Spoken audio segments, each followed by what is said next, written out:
ought to be the ideal of teaching anyway, whether it's children or graduate students. They should be taught to challenge and to question images that come from the Enlightenment about this, that say that teaching should not be like pouring water into a vessel. It should be like laying out a string along which the student travels in his or her own way, and maybe even questioning whether the string's in the right place. And, after all, that's how modern science started. For thousands of years, it was accepted by scientists that objects move to their natural place. So a ball goes to the ground, and steam goes to the sky. These things are kind of like common sense, and they were taken for granted for literally thousands of years from Aristotle.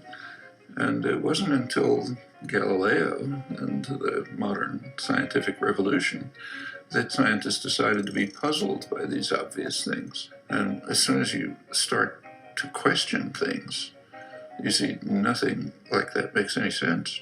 And every stage of science, or even just learning, serious learning, comes from asking, why do things work like that? Why not some other way? All right, you find that the world is a very puzzling place. And if you're willing to be puzzled, you can learn. If you're not willing to be puzzled and just copy down what you're told or behave the way you're taught, you just become a replica of someone else's mind.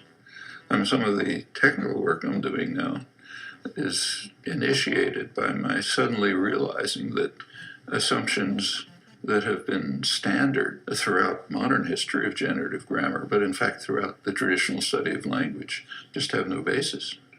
And when we ask, okay, then why do we assume them?